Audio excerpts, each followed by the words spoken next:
Welcome to Better Sex, where you get the information and inspiration to create and enjoy your best possible sex life. Join your host, sex therapist Jessa Zimmerman, as she brings you expert guests, helpful tips, knowledge, and strategies to improve your intimate relationships.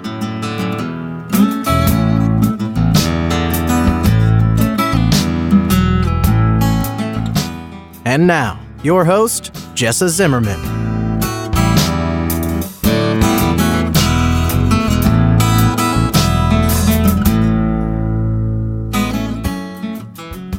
Hey everybody, it's Jessa back for another episode of the Better Sex Podcast.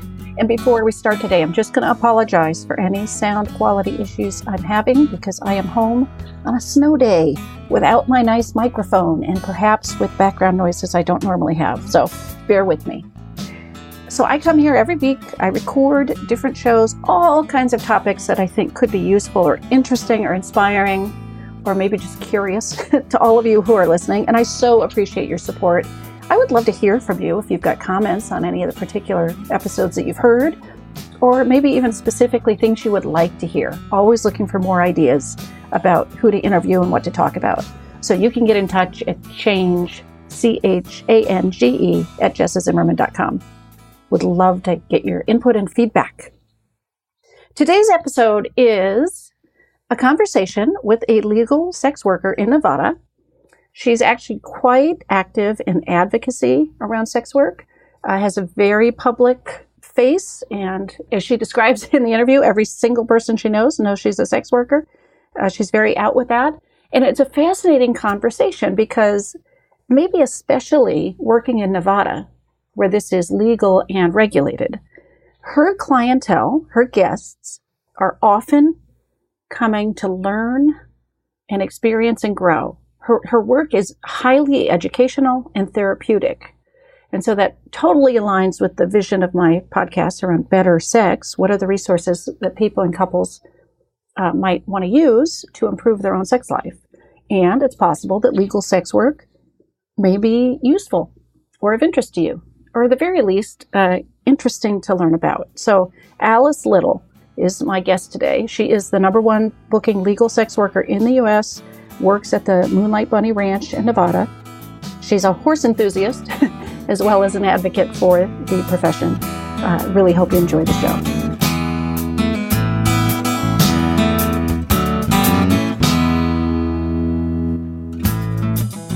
Alice, thank you so much for being with me today. Thank you so much for having me. I'm excited. Yeah, me too. I thought maybe you could start by sharing just a little bit about you and your story and how you've ended up where you are. Well, I currently am employed at the Moonlight Bunny Ranch, which is a legal brothel here in Nevada. I have been employed with this company for the past 3 years. Prior to working as a full-service sex worker at the Bunny Ranch, I was actually traveling around the country teaching as a sex and BDSM educator. It was through that I connected with a coworker who had happened to work at the Bunny Ranch during her off season. I gave it a try and fell in love. 3 years later, and I'm still here. Okay. Do you still do education? I mean, do you still travel around and do that part of your business as well? I do. I'm very passionate about sex education, particularly when it comes to adult sex education. Many of us missed out on a lot when it came to the school-offered educational setting, where they lied, honestly, when it comes down to it. They never once talked about the fact that sex is for pleasure, that sex can be between people that aren't married, that sex is done for reasons other than procreation. And as a result, we have an entire society of people walking around that don't know the first thing about good quality sex. Right. I mean, I hear you, right? This is something I see with my clients all the time, is that the lack of understanding and experience and knowledge is a real problem for their relationships. Oh, yes, it is. And I think it's part of the reason why we're seeing such a presence of sexual dysfunction in society, whether it be through the Me Too movement reacting to the lack of consent, or all of these rape instigations and claims that are being made at a more and more consistent pace. We're seeing that because not because these issues haven't existed within society, but we're finally starting to recognize them as being problematic and taking those steps to kind of correct those ills. So, I mean, you don't have to answer this, but I am curious, were there challenges in transitioning to work as a legal sex worker? I mean, that seems very different than education to me, right? Way You more would think personally so. involved. You would think that they're very separate, but in many ways, I found that the two overlapped far more than I had previously expected. Okay. I I went into this with the exact same mindset that you have, which is sex work and sex education really don't go hand in hand. But what I have found is that many people that come to see a legal sex worker are actually seeking that sex education and the expertise that a sex worker brings to the table. They're looking how to do things the right way. What's the correct position for her pleasure? What do I need to do to ensure that she gets to have an orgasm too? And those are the questions that my guests are coming to the table with. Wow. Okay. So, what percentage of your work, I mean, roughly, seems to be kind of educational and almost therapeutic versus just, I mean, what would be on the other side of that? Just pleasure? you know? You figure about 10 to 20% of my work is focusing on those that seek to explore sexual fetishes, interests, and desires that they previously haven't been able to. Okay. Another 10 to 20% are coming with an objective goal in mind, whether it be to have their first threesome experience, figure out how to go down on a woman in a way that's pleasurable for her. Maybe they're coming in seeking to have another partner join them and their wife. And then the majority of my clients, the remaining 50, 60%, by and large, come in with a secondary focus of education. They're looking to learn something or gain something from this experience that's beyond sex. They Huh. don't want to have sex. They want to come away from the table with knowledge and more self-confidence too. Okay. Interesting. I mean, those are different than I might have guessed. Oh, yes. Yeah. The reason why I think that's happening and why we have this perception versus reality difference is because as a society, we kind of have this phobia about talking about sex, our sexual goals, or sexual needs, the things that we don't understand when it comes to intercourse. And we're so afraid to talk about these things that we create a void in the conversation where everybody's kind of curious, but no one is talking about it. Right. There's silence instead. Yeah.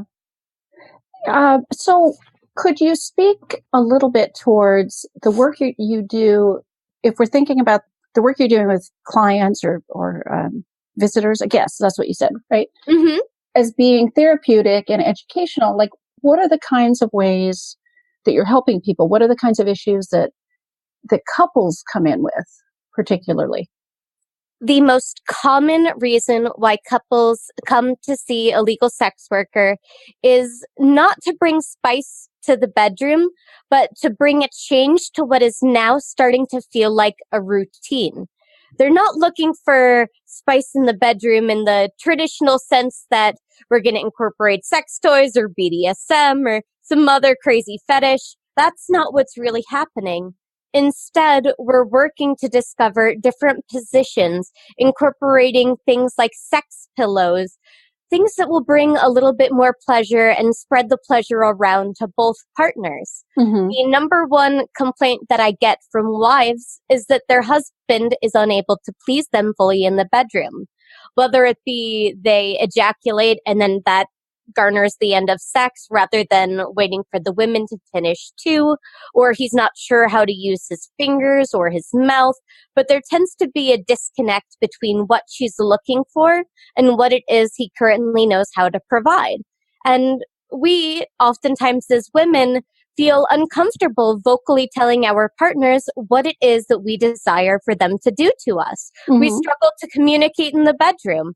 So a lot of the reasons why couples seek out sex workers is to learn those communication skills so then they're able to improve their bedroom connection. And I'm imagining your role in that might vary. Like, how much are you demonstrating some of these things? How much are you watching a couple and sort of helping them talk about what just the two of them are doing? Like, what are the various ways that you might interact with a couple to help them meet these goals? Some couples seek a full-on intimate experience where both partners are comfortable kissing, touching, they're comfortable with penetrative intercourse, whether that be through penis and vagina or toy into vagina, and they're very comfortable with exploring things in that full-on capacity.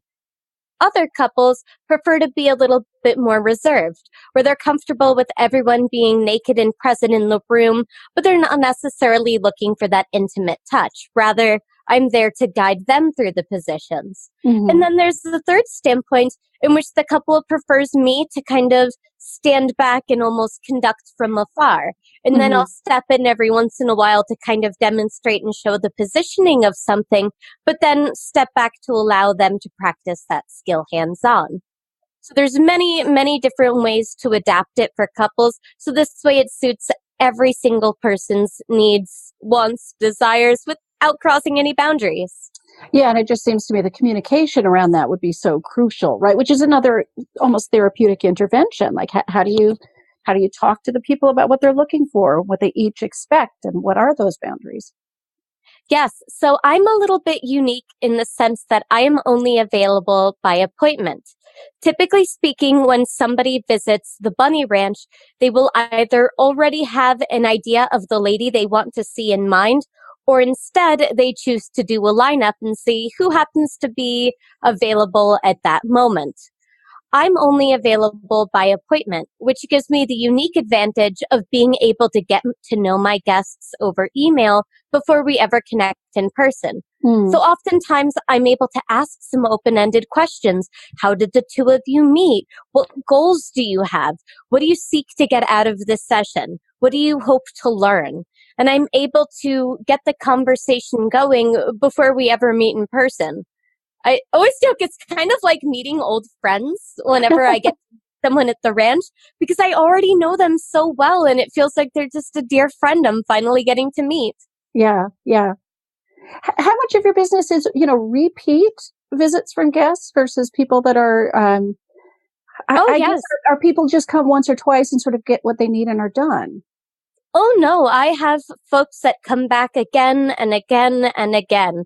I have some individuals that I was their first sex encounter, and then they came back a second time wanting to focus on her pleasure. Then their third time, we focus on dating skills. Then the fourth time we're here, we're starting to explore some of their fetishes and fantasies. There absolutely is the availability to connect and create this long-term connection. Another reason why people choose to seek a legal sex worker is that they may not have time in their daily lives for a traditional relationship. In that kind of situation, I step into the role of being their partner, where I understand that there might be situations where they're unable to text message for multiple days, or all of a sudden they have to travel to the UAE to close a major business deal with no warning. Right. I'm going to be a lot more understanding of those things than say a traditional girlfriend would. And for a lot of those guests, it ends up working out perfectly. They get their sex needs met and their intimacy and companionship needs met. And then they're able to feel actualized and successful in the rest of their lives. Mm-hmm. What's the hardest part about the job?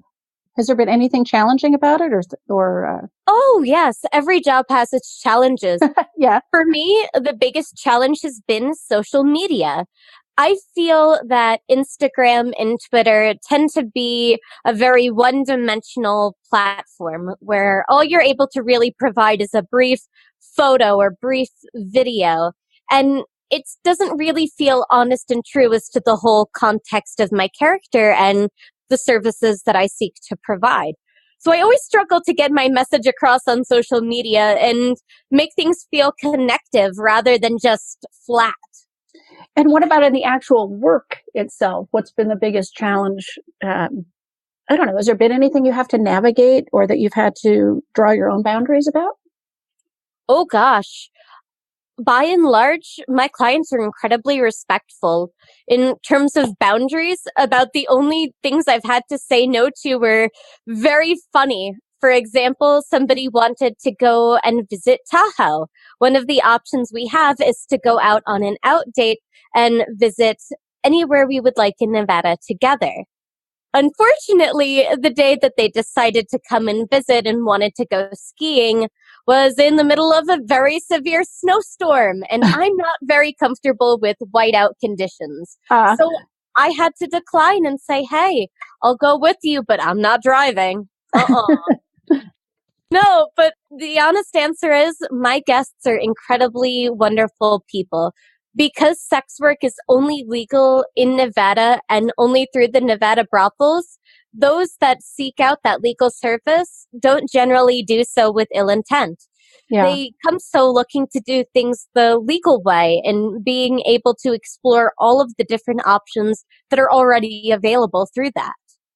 So talk to me a little bit about what you see as the difference between legal sex work, like you're able to practice there, and I guess what everybody has to do in every other state.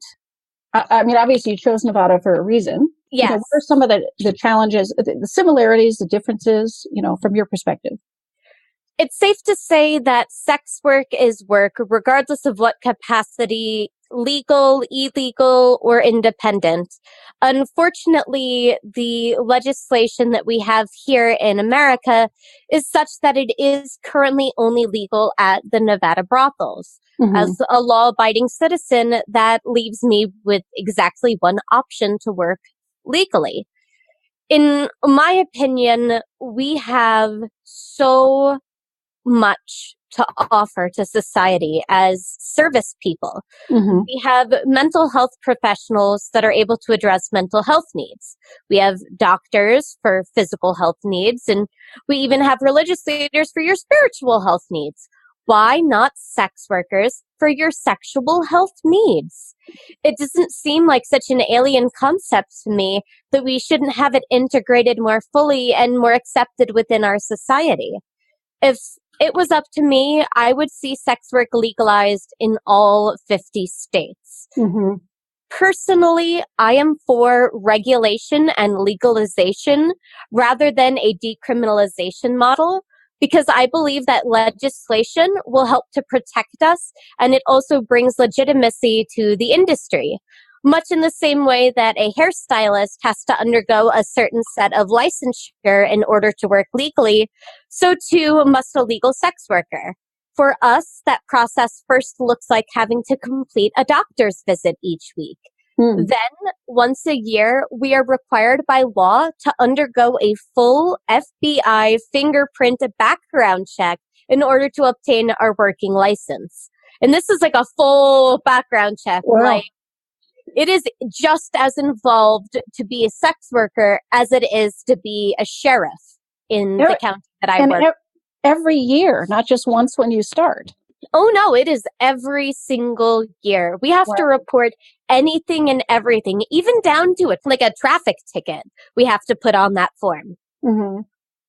But it does sound, too, like, at least I think I heard you say, that people that seek out a legal sex worker in Nevada, they're not coming with ill intent. It sounds like maybe their intent might be different than some of what's happening in the rest of the country, right? Like they are looking for education or new experiences or growth, or I'm not saying that's never at play anywhere else, but it sounds like that might be specific to Nevada. Yes. In Nevada, especially over the past few years, it's a message that we've really embodied and strive to push forward. In the illegal and independent world, right now, there really is no clear message because it's each person for themselves. Yeah. Because of the fact that we have a beautiful fixed location, we have the ability to create these beautiful settings for people to come and have these amazing experiences. So, for example, when I see a couple, I always use one of our suites that has a beautiful king-size bed on it. This way there's plenty of room for everyone to join in and have fun. Yeah, yeah.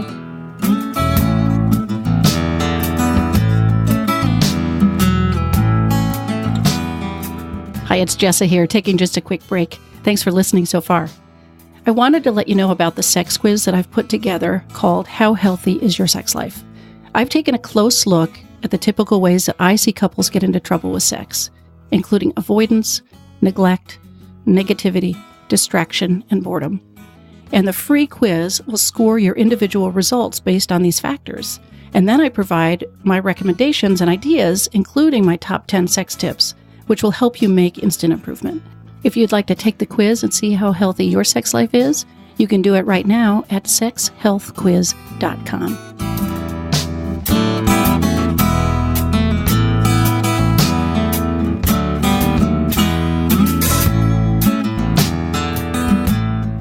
So what would you say I'm not sure what the question is here, but like there's sex surrogacy, right? People that have had training in therapeutic sexual experiences. Is that something that you know about and have done any training in? Do you see differences between that role and yours? Sex surrogacy in America is very fascinating to me because right now there is no legislation specifically to be a sex surrogate. The closest thing that we have as far as legislation goes would actually be through the Nevada brothels. Right. So in many ways, yes, it is very much so one and the same. I kind of think of it as being somebody's ersatz relationship.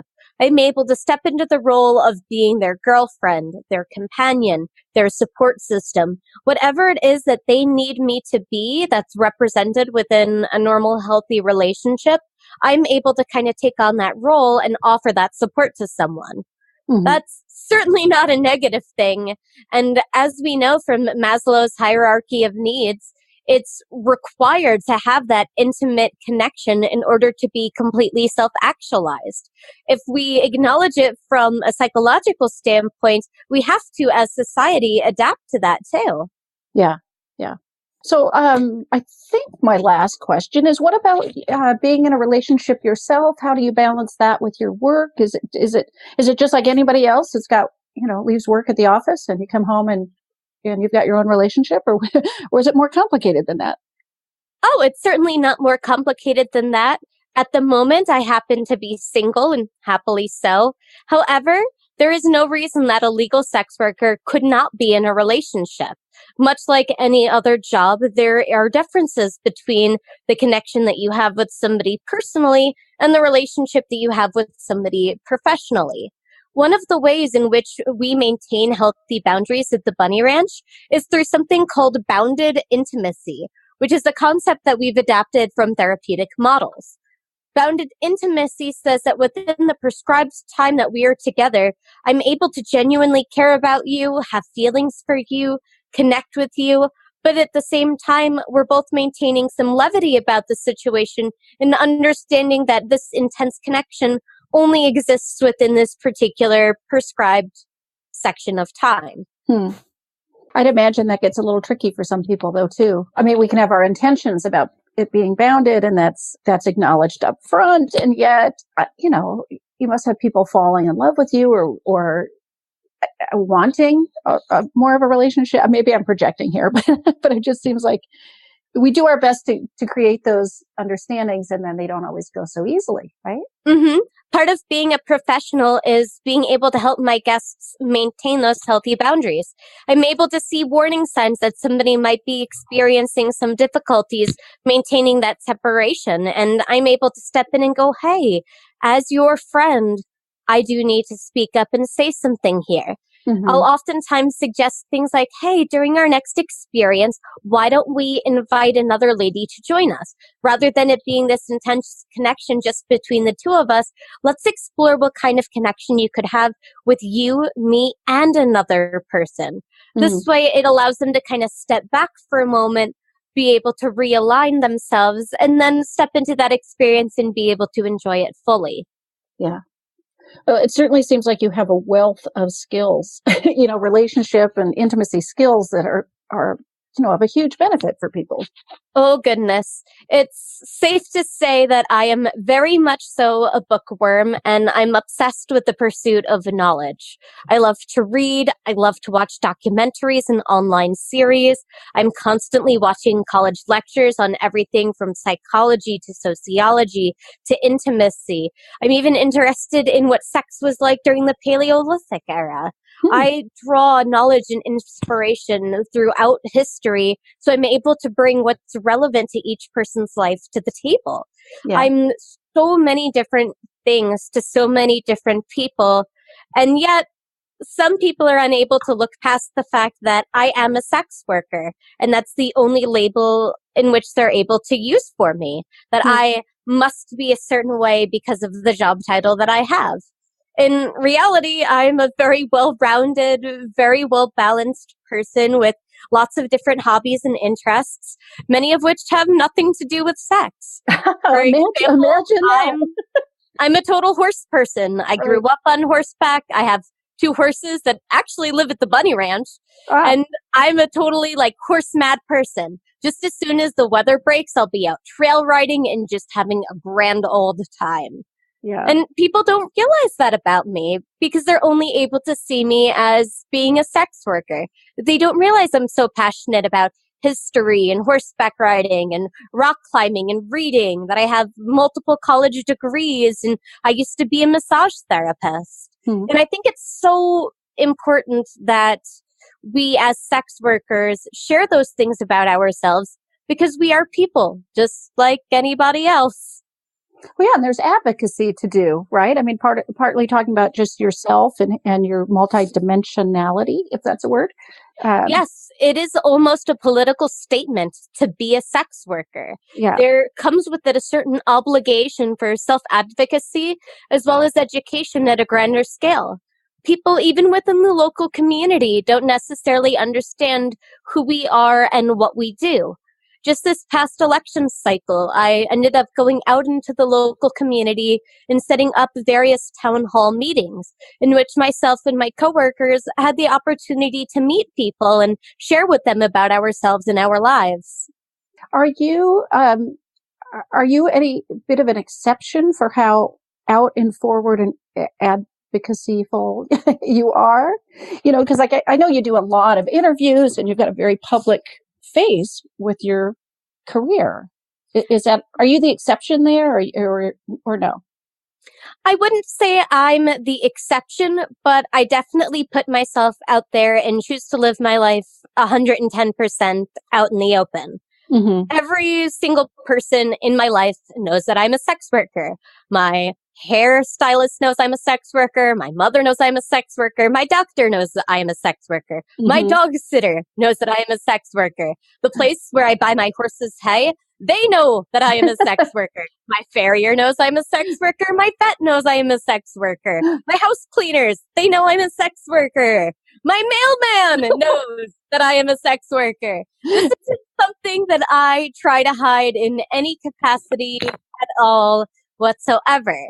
One of the beautiful things about legal sex work is that I have the choice to live my life out open. Yeah. Much in the same way that some of my coworkers choose to live a more private life.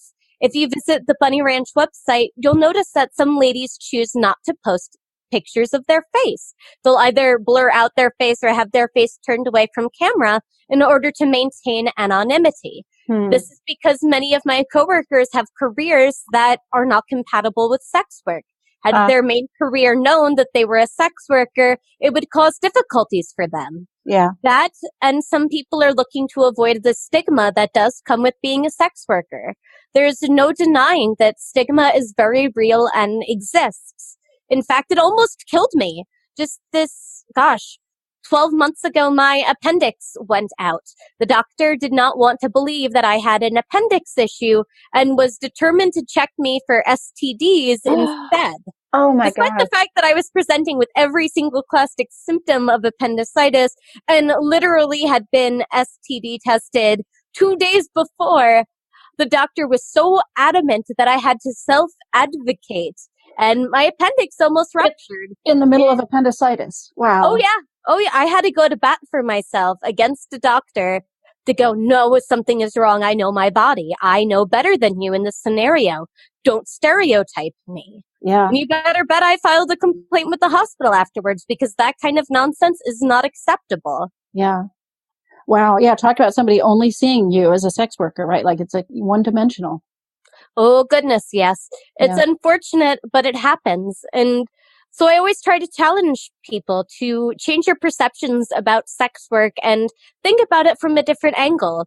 If you were born with a disability that left you unable to walk and wheelchair bound, would you not want the ability to have your sexual needs met by a professional? Would you not want to be able to go somewhere judgment free and be able to have your needs met? Mm-hmm. For many people, that's the reality. Yeah. For folks that are coming back from war that have PTSD and might be missing limbs, they're not necessarily ready for a typical healthy relationship. They've got some baggage that they need to process through first. Seeing a sex worker can oftentimes be a healthy part of the recovery process. Yeah. Let's have that more available to people because it does so much good. So let me wrap up with this. How can people get involved in advocacy and adding a voice to, let's have this be legalized and regulated in all 50 states? So I'm really excited to share with you that I am one of the members of the brand new Nevada Brothel Association, which is a PAC seeking to protect the legality of the Nevada brothels, while also continuing to educate the public about who we are and what we do. You can find the Nevada Brothel Association at www.nevadabrotelassociation.com. I believe we also have .org as well. They reroute to each other. And we are continuing to push that message out there. So if anybody is interested in participating and learning more about the educational and advocacy side of things, be sure to check out the Nevada Brothel Association. For those that are kind of interested in me more personally, I do have my own website as well, www.thealicelittle.com. You can sign up to my newsletter. You can tune in to my own podcast, which is called Wing Woman Podcast. I also have a YouTube channel, and you can find me through Twitter at The Alice Little, as well as Instagram at The Alice Little Official. I'm on the internet. Come find me.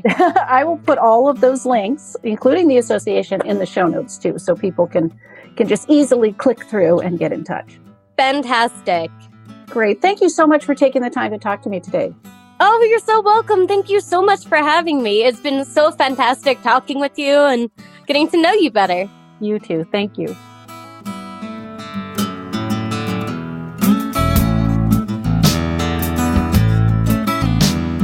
You've been listening to Better Sex. Please visit our website, bettersexpodcast.com, for show notes and additional episodes.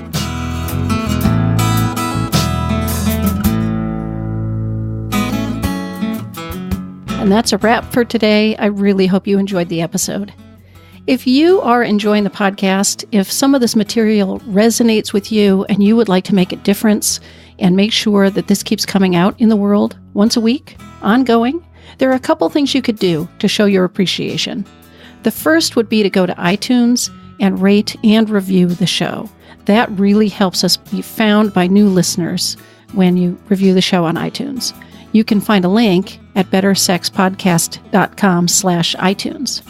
The other thing I want to invite you to consider is becoming a Patreon. For a small monthly pledge, you get some benefits. So for $2 a month, you get advance access to every single episode. For $5 a month, you get a chapter of my upcoming new book. And for $10 a month, I host quarterly get-to-know-you and question-and-answer chats over the web, and you get invited to that. I would love to have your membership in that, become part of the Better Sex family. You can find a link at bettersexpodcast.com/Patreon, which is Patreon. Again, thanks for listening. I'm glad you're here. Feel free to comment, ask questions, get in touch. I'd love to hear from listeners. Thanks.